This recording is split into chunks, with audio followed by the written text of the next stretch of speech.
عليكم ورحمة الله وبركاته. يا ربي بالمصطفى بلغ مقاصدنا واغفر لنا ما مضى يا واسع الكرم. يا ربي بالمصطفى بلغ مقاصدنا واغفر لنا ما مضى يا واسع الكرم. لم يهتدم قلب ضاعا مطلقا أبدا وما تثام أصلا في بدا الزمن. يا ربي بالمصطفى بلغ مقاصدنا واغفر لنا ما مضى يا واسع الكرم. إنه الدوام فلم تهرب وما وقعت ذبابة أبدا في جسمه الحسن. يا ربي بالمصطفى بلغ مقاصدنا واغفر لنا ما مضى يا واسع الكرم. بخلفه كأمام رؤية ثبتت ولا يرى أثر ضر منه في علن. يا ربي بالمصطفى بلغ مقاصدنا واغفر لنا ما مضى يا واسع الكرم. وقلبه لم ينم والعين قد انعست ولا يرى ظله في الشمس ضعفة. يا ربي بالمصطفى بلغ مقاصدنا واغفر لنا ما مضى يا واسع الكرم. كلفاه قد عنتا قوما إذا جلسوا عند الولادة سبيا ذابها ختاتني. يا ربي بالمصطفى بلغ مقاصدنا واغفر لنا ما مضى يا واسع الكرم. هذه الخصائص فاحفظها تكون آمنا من شر نار وسراق ومن محن. يا ربي بالمصطفى بلغ مقاصدنا واغفر لنا ما مضى يا واسع الكرم. مولاي صل وسلم دائما أبدا على حبيبك خير الخلق كلهم. يا ربي بالمصطفى بلغ مقاصدنا واغفر لنا ما مضى يا واسع الكرم. اللهم صل وسلم وبارك عليه وعلى آله الفضل رسول الله صلى الله عليه وسلم بالأرواح البرية من إخوان المرسلين والصحابة أجمعين والعلماء العاملين بالأرواح آمنا إنا أمهاتنا وأجدادنا وجداتنا ومشايخنا ومؤمنين بالدين ولجميع المسلمين والمسلمات والمؤمنين والمؤمنات سنة وشيخنا ورب أرواحنا الحبيب عبد الرحمن بن أحمد السكافلة وشيخنا ورب أرواحنا الحبيب علي بن عبد الرحمن السكافلة وشيخنا ورب أرواحنا في هدي عبد بيته وصوله وفروعه أن الله يتغشاهم بالرحمة والمغفرة أن الله يغفر لهم ويرحمهم ويعلي درجاتهم بالجنة ويعيد علينا من بركاته وأسرارهم وأنوارهم وعلومهم ونفحاتهم وبركاتهم وإبدالهم في الدين والدنيا والآخرة الفاتحة على هذه النية وعلى كل نية صالحة جالبة لكل خير في أهل كل شر وإلى حضرة النبي محمد صلى الله عليه وآله وصحبه وسلم الفاتحة. أعوذ بالله من الشيطان الرجيم. بسم الله الرحمن الرحيم. الحمد لله رب العالمين الرحمن الرحيم مالك يوم الدين إياك نعبد وإياك نستعين اهدنا الصراط المستقيم صراط الذين أنعمت عليهم غير المغضوب عليهم ولا الضالين آمين. اللهم صل وسلم على سيدنا محمد الفاتح لما أغلق الخاتم لما سبق الناصر الحق بالحق والهادي إلى صراطك المستقيم وعلى آله وصحبه حق قدره.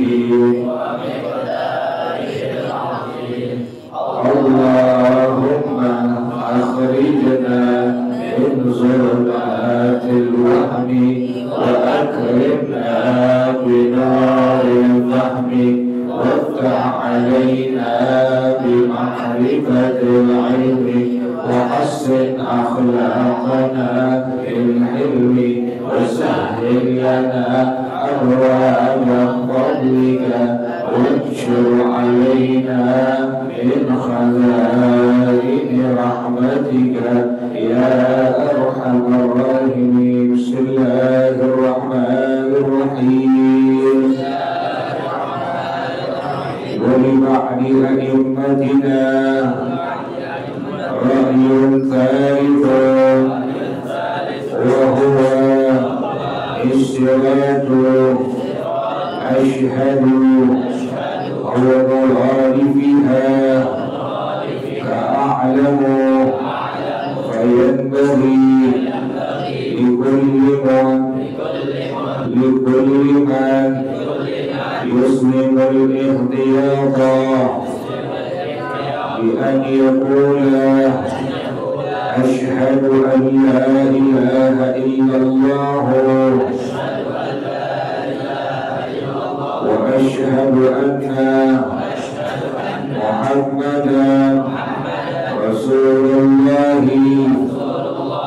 ومعنى أشهد أعلم وأبين ويشترط ترتيبهما فلا يصح الإيمان بالنبي قبل الإيمان بالله لا الموالاة بينهما ولا العربية وإن أحسنها لكن يشترط فهم معنى ما تلفظ به وهو أنه لا معبود بحق في الوجود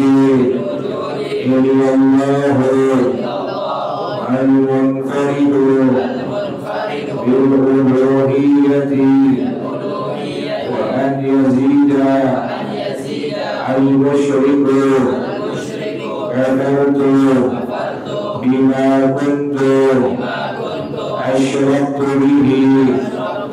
wa ana bari'un min kulli dinin yukhalifu din al-islam wa la yasiru al-mushriku mu'minan hatta yadumma ila syahadataini ذلك كما في الروضة والغراب وقيل لا يجب زيادة ذلك والله أعلم بالصواب. بسم الله الرحمن الرحيم الحمد لله رب العالمين والصلاة والسلام على أشرف الأنبياء والمرسلين وعلى آله وصحبه أجمعين. قال شيخ الإمام المؤلف رحمه الله وعلى من نفع به بركات علومه وبكم في الدارين آمين. قال رضي الله تعالى عنه بسم الله الرحمن الرحيم ولبعض أئمتنا رأي ثالث. Kemarin ada dua pendapat masalah mengucapkan dua kalimat syahadat. Pendapat yang pertama sudah dijelaskan, pendapat yang kedua sudah dijelaskan. Walibaki a'immatina ra'yun thalithun. Dan sebagian ulama-ulama kita dalam madhab Imam Asy-Syafi'i rahimahullah, apakah wajib kita bermadhab? Wajib bermadhab. Ulama-ulama semua sepakat bahwasanya yajibu ala kulli man kana ahlan lil ijtihadi an yuqallida ahada a'immatil arba'atil al-mujtahidina mutlaqan. Wajib bagi setiap orang yang bukan ahli ijtihad, bukan ulama ini, bukan ulama, bukan ambil pendapat-pendapat yang rajih, ambil pendapat Imam A, Imam B, Imam C, Imam D, pendapat yang rajih diambil, tidak demikian. Jadi harus seseorang yang bukan ahli ijtihad mutlak, apa yang harus, apa yang wajib, mengikuti satu dari 4 madhab yang ada. Ada 4 madhab yang sampai hari ini masih diikuti oleh umat Islam, muslimin dan muslimat sedunia. Pertama adalah madhab dari Imam Abu Hanifah. Yang kedua, pendapat madhab daripada Imam Malik. Yang ketiga, madhab Imam Asy-Syafi'i. Yang keempat, madhab dari Imam Ahmad bin Hanbal radhiyallahu ta'ala anhum. Nah, orang seperti kita bukan ulama, jadi jangan langsung ambil pendapat yang rajih, lagunya kayak ulama. Kita bukan ulama, kita ini muqallid, jadi ini orang yang mengikuti.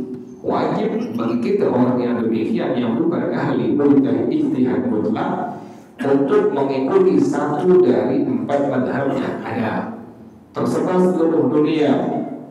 Al-Imam Abu Hanifah rahimahullah, madhab beliau itu tersebar di Eropa.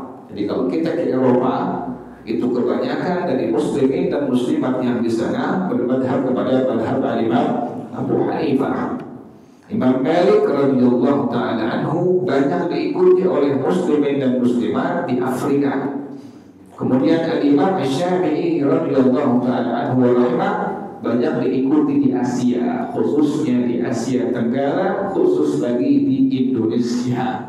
Dari dulu Indonesia bermadhab kepada madhab Imam Syafi'i.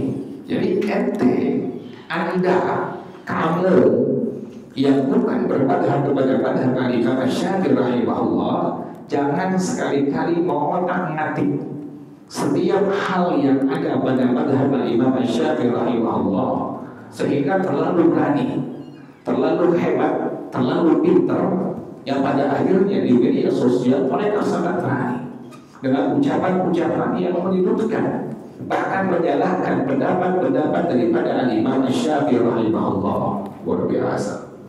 Kita kalau lihat di media sosial, di IG, di Facebook, di YouTube, luar biasa sangat lantangnya mereka mengaku sebagai pendakwah tauhid, mengaku sebagai dai tauhid, tapi isinya tapi apa? Isinya malah mereka menyudutkan bahkan menyalahkan daripada imam pendapat dari Imam Asy-Syafi'i rahimahullah.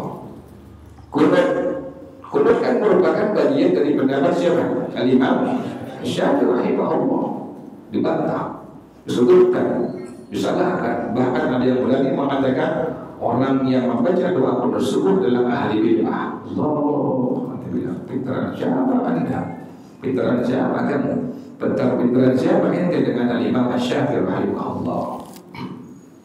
Jadi sekali lagi, kita ini sebagai orang yang bukan ulama, bukan sebagai orang yang memiliki ijtihad, bisa melakukan ijtihad mutlak, maka kita wajib mengikuti satu dari 4 imam, yaitu pertama Al-Imam Abu Hanifah, yang kedua adalah Al-Imam Malik, yang ketiga Al-Imam Syafi'i, yang keempat Al-Imam Ahmad bin Hanbal. Al-Imam Ahmad bin Hanbal, pendapat beliau ini banyak dipakai di Timur Tengah.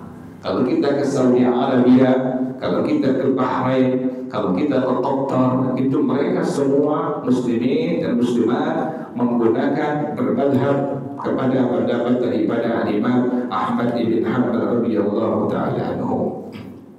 Jadi sekali lagi di Indonesia bermadhab kepada madhab Imam Syafi'i rahimahullah. Jadi jangan pernah memaksakan pendapat kalian, pendapat ente, pendapat kamu yang bukan madhab Imam Syafi'i rahimahullah untuk diterima, untuk dipakai, untuk dipergunakan di Indonesia ini, khususnya di Jakarta. Kenapa demikian? Orang-orang Indonesia, khususnya orang-orang Jakarta, sedari dulu sudah mulai berpegang mengikuti pendapat daripada Imam Asy-Syafi'i radhiyallahu ta'ala anhu wa rahimah. Terlalu hebat, terlalu berani mengatakan pendapat ini salah, pendapat itu salah. Jadi seolah-olah mereka yang paling pintar, seolah-olah mereka yang paling suci. Subhanallah, kita lihat la haula wa la quwwata illa billah.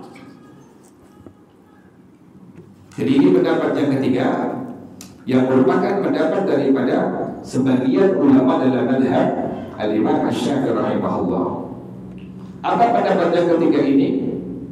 Istiratu asyhadu au muradifiha, menjadi syarat mutlak dua kalimat syahadat ini harus menggunakan kalimat asyhadu. Jadi menjadi syarat mutlak. Kalau seandainya ada orang kafir, keyakinan kita muslimin dan muslimat adalah orang yang tidak beriman kepada Allah Subhanahu wa taala, tidak beriman kepada baginda Rasulullah sallallahu alaihi wasallam, maka mereka bila ingin masuk Islam, pada pendapat yang ketiga ini menjadi syarat mutlak harus mengucapkan dengan kata asyhadu. Jadi asyhadu an la ilaha illallah wa asyhadu anna Muhammadar Rasulullah.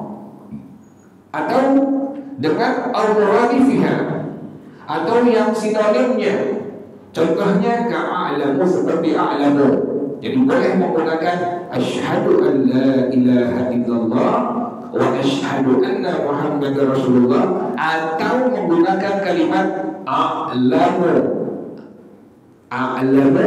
an la ilaha illallah wa a'lamu anna Muhammadar Rasulullah. Jadi silahkan diperbolehkan menggunakan kalimat yang pertama tadi, boleh menggunakan kalimat tadi apa? Asyhadu an la ilaha illallah wa asyhadu anna Muhammadar Rasulullah, atau pendapat yang kedua tadi a'lamu an la ilaha illallah wa a'lamu anna Muhammadar Rasulullah. Fayanbaghi likulli man yuslimu al-ihtiyat, maka sejatinya bagi orang yang menyerahkan al-ihtiyat, yang lebih hati-hati, bi an yaqula, dia mengucapkan kalimat apa? Asyhadu an la ilaha illallah wa asyhadu anna Muhammadar Rasulullah. Jadi untuk ikhtiyatnya maka pergunakan jangan kalimat a'lamu, tapi kalimat tadi adalah kalimatnya tadi apa? Asyhadu an la ilaha illallah wa asyhadu anna Muhammadar Rasulullah. Untuk lebih hati-hatinya, lebih ikhtiarnya, maka menggunakan kalimat tadi asyhadu an la ilaha illallah wa asyhadu anna Muhammadar Rasulullah. Itulah pendapat yang ketiga dari sebagian pendapat dari al-imam ulama-ulama yang bermadhab kepada madhab al-imam Asy-Syafi'i rahimahullah. Para jemaah sekalian, besok insyaallah pada malam minggu kita akan nisfu Sya'ban insyaallah. Malam nisfu Sya'ban ini sama ditercah habis, diejek-ejek bahkan orang-orang yang membaca surah Yasin 3 kali dengan niat yang pertama, kedua, ketiga dikatakan bid'ah. Jadi semua dibilang apa? Semua dibilang bid'ah. Datang ke Indonesia mendakwah demikian, semua dibilang bid'ah. Apakah dalilnya ada? Untuk malam nisfu Sya'ban ini apakah dalilnya ada? Mereka kebetulan kita punya dalil. Ulama-ulama kita, kiai-kiai kita, para habaib itu bukan orang-orang bodoh. Mereka mengerti dalil, mereka tahu syarat dalil, mereka tahu dalil. Jadi bukan sembarangan, bukan membuat hal-hal yang baru. Apalagi dibilang ashabul bid'ah, orang-orang yang suka membuat bid'ah. Malam nisfu Sya'ban ini, kata baginda Rasulullah sallallahu alaihi wasallam, yang pertama dalilnya. Qala Rasulullah sallallahu alaihi wasallam, inna Allaha yaghfiru li jami'il muslimina fi tilka al-lailah. Sesungguhnya Allah mengampuni dosa muslimin dan muslimat di malam nisfu Sya'ban. Allah ampuni dosa kesalahan bagi muslimin dan muslimat di malam nisfu Sya'ban seluruhnya, illa kecuali likahinin. Yang pertama yang tidak Allah ampuni adalah dukun, paranormal, apalagi itu orang pintar, Allah nggak ampuni dosanya pada malam nisfu Sya'ban. Dukun, paranormal, orang pintar tidak akan Allah ampuni dosanya. Jadi dia sebagai orang yang sudah mengerti ilmu agama, yang sudah mempelajari ilmu agama, jangan sekali-kali ada masalah datang kemana? Datang ke dukun, datang ke paranormal, datang ke orang pintar. Dukun adalah orang yang tidak Allah ampuni di malam nisfu Sya'ban. Yang kedua, al-zahirin, bukan sihir, tidak akan Allah ampuni dosanya di malam nisfu Sya'ban. Yang ketiga, al-musyahidin, musyahidin, orang yang menyimpan dendam di hatinya kepada saudaranya yang lain. Makanya sebelum malam nisfu Sya'ban kita ada dosa, ada kesalahan kepada siapa? Kepada tetangga, kepada saudara, kepada kerabat, kepada teman. Sebelumnya kita mohon maafnya, minta ridhonya. Kenapa demikian? Dikarenakan orang yang masih menyimpan dendam di hatinya, menyimpan dendam di hatinya kepada saudaranya yang lain, di malam nisfu Sya'ban tidak Allah akan ampuni dosa-dosanya. Jadi pertama tadi tukang dukun, yang kedua tukang sihir, yang ketiga orang yang menyimpan dendam di hatinya kepada saudara yang lain. Yang ketiga, al-mudmin khamrin, orang yang terus-menerus meminum minuman keras, yang mabuk terus tidak berhenti, dialah di antara orang yang tidak akan mendapatkan ampunan dosa dari Allah Subhanahu wa taala di malam nisfu Sya'ban. Yang kelima, al-aqib li walidayhi, orang yang berhak kepada kedua orang tuanya. Yang kedua, para jamaah sekalian, baginda Rasulullah sallallahu alaihi wasallam beliau bersabda, man ahya al-layali al-khamsa wajabat lahu jannah. Orang yang menghidupkan 5 malam ini, maka dia berhak mendapatkan surga dari Allah Subhanahu wa taala. Yang pertama, Lailatul Tarwiyah, malam Tarwiyah. Tahu apa Tarwiyah?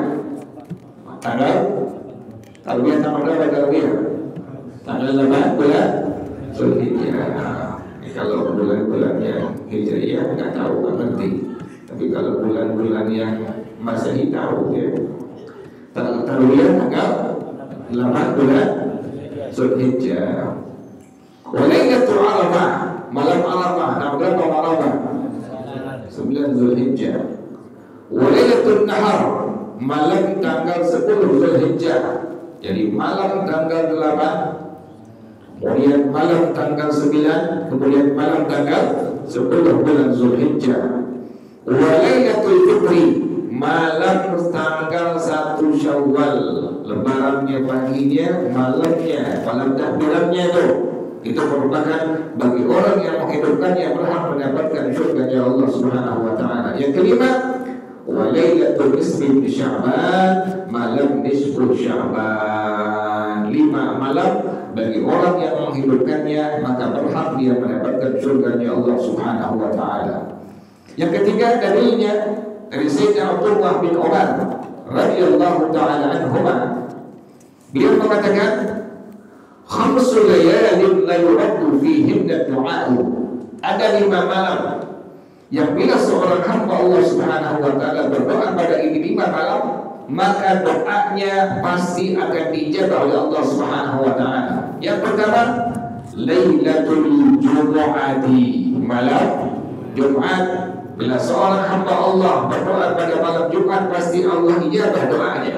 Yang kedua, kata Sayyidina Abdullah bin Umar radhiyallahu taala anhuma, wa awwalul lailatin min Rajab, malam pertama dari bulan Rajab. Yang ketiga, wa lailatul nisfi min Sya'ban, malam nisfu Sya'ban. Yang keempat, malam Lailatul Qadar. Yang kelima, 2 malam daripada 2 hari raya. Inilah 5 malam tadi, diantaranya adalah malam nisfu Sya'ban. Bila seorang hamba Allah Subhanahu wa taala berdoa pada ini malam, maka pasti akan Allah ijabah doanya. Kemudian para jamaah sekalian, yang kita baca adalah surah Yasin. Diejek juga sama itu. Kenapa enggak surah Al-Baqarah? Kenapa enggak surah Ali Imran? Kok dibaca surah Yasin? Bersabda Rasulullah sallallahu alaihi wasallam, "Likulli syai'in qalbun wa qalbul Qur'an Yasin." Atau kama qala Rasulullah sallallahu alaihi wasallam. Setiap sesuatu itu ada hati, ada intinya, ada hatinya, dan intinya Al-Quran ada pada surah apa? Pada surah Yasin. Ulama kita memilih yang dibaca adalah surah Yasin. Kemudian berapa kali dibacanya? 3 kali. Diejek lagi, dikatain lagi. Kenapa enggak 5 kali? Kenapa enggak 7 kali? Kenapa enggak 10 kali? Kok 3 kali? Mengambil dari hadis-hadisnya Rasulullah. Apa diantaranya? Ada 3 orang, baca hadisnya. Ada 3 orang terjebak di sebuah gua. Ini gua ditutupi oleh bebatuan-bebatuan yang sangat banyak. Maka satu orang yang pertama berdoa kepada Allah dengan bertawassul dengan amal solehnya. Apa amal solehnya? Waktu dulu dia pernah berduaan dengan seorang wanita yang sangat cantik, kemudian diajak untuk berzina, maka dia tidak mau karena takut kepada Allah Subhanahu wa taala. Ini orang yang pertama berdoa kepada Allah dengan bertawassul amal saleh itu. Setelah dia berdoa, maka bergeserlah batu yang menutupi gua tersebut. Orang yang kedua berdoa kepada Allah, berdoa kepada Allah dengan bertawassul dengan amal salehnya. Apa amal salehnya?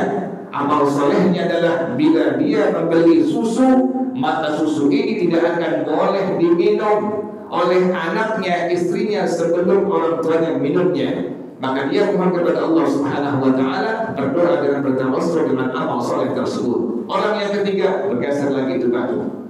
Orang yang ketiga berdoa kepada Allah Subhanahu wa taala dengan amal solehnya. Apa amal solehnya? Dulu dia pernah punya karyawan, kemudian pas gajian karyawannya langsung hilang.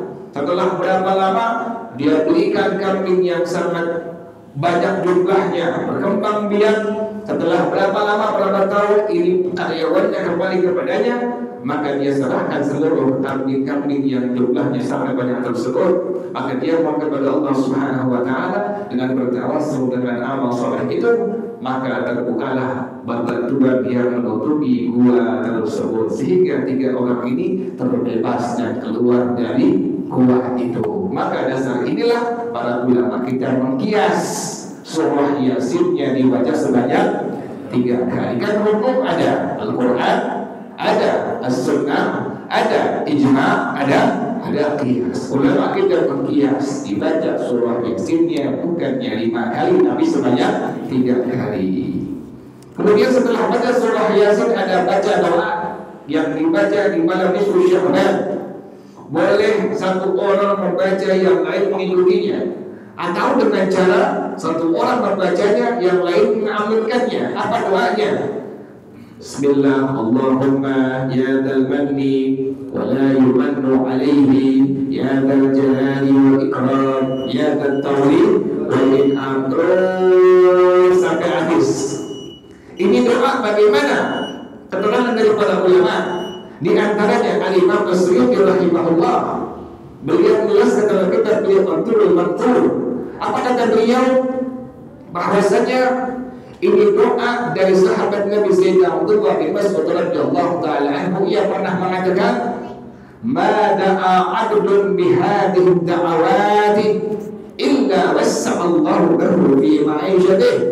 Tidaklah seorang hamba berdoa kepada Allah dengan doa-doa ini, melainkan maka Allah akan luaskan kehidupannya. Allah mempermudah untuk mencari urusan dunianya, serta membaca doa tadi, Allahumma ya dzal manni wa la yumannu alaihi, ya dzal jalali wal ikram, terus sampai habis. Makanya doa ini dibaca setelah membaca surah Yasin. Surah Yasinnya niat yang pertama agar Allah panjangkan umur dalam doa kepada Allah, dalam ibadah kepada Allah. Niat yang kedua agar Allah berikan rezeki yang halal, yang banyak, yang barakah. Yang ketiga yang paling penting, agar Allah wafatkan dalam keadaan husnul khatimah. Bawa air, kau harus bawa air. Salah seorang ulama Al-Imam Ibnu Qayyim Al-Jauziyah rahimahullah, waktu beliau sakit keras, beliau ambil air Zam-Zam, kemudian beliau bacakan surah Al-Fatihah sebanyak 7 kali di air Zam-Zam tadi. Al-Imam Ibnu Qayyim Al-Jauziyah adalah murid daripada Al-Imam Ibnu Taimiyah rahimahullah. Waktu beliau sakit keras, beliau ambil air Zam-Zam, beliau bacakan pada air Zam-Zam tadi Al-Fatihah sebanyak 7 kali dibaca, kemudian beliau minum. Setelah beberapa hari kemudian Allah berikan kesembuhan dari penyakitnya sebab keberkahan dari surah Al-Fatihah yang beliau baca sebanyak 7 kali. Ini kita baca Yasin sebanyak 3 kali. Bawa air dulu. Tujuannya apa? Biar Allah keberkahan, Allah berikan keberkahan pada apa? Air yang kita bawa tadi kita minum, istri kita minum, anak-anak kita minum, itu adalah merupakan semua kerjaan bukan bid'ah dalalah, tetapi semua merupakan ajaran dari syariatnya baginda Rasulullah sallallahu alaihi wasallam. Allahu a'lam bis-shawab. Al-Fatihah. A'udzu billahi minasyaitonir rajim. Bismillahirrahmanirrahim. Alhamdulillahirabbil alamin, arrahmanir rahim, maliki yaumiddin. Iyyaka na'budu wa iyyaka nasta'in. Ihdinas siratal mustaqim. Shiratal ladzina an'amta 'alaihim ghairil maghdubi 'alaihim waladdallin. Amin. Ya Rabbana tarafna innana qadarna wa annana asrafna wa 'ala أشرفنا فاتب علينا وأسر كل حوبة واستر لنا أوقاتي وآمن رواتي واغفر لوالدينا ربي ومولدينا والأهل والإخوان وسائر الخلان وكل ذي محبة أو غيرة أو صحبة والمسلمين أجمع. آمين. ربي يسمع فضلا وجودا منا لا باكتساب منا بالمصطفى الرسول نحظى بكل شؤون. صلى وسلم ربي عليه أدى الحمد والآل والأصحاب عداد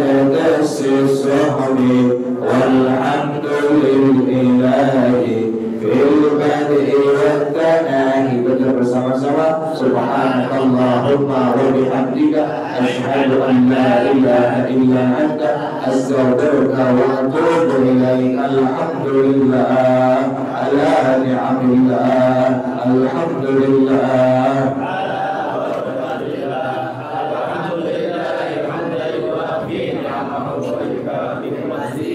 والحمد لله رب العالمين. يا رسول الله سلام عليك يا ربي.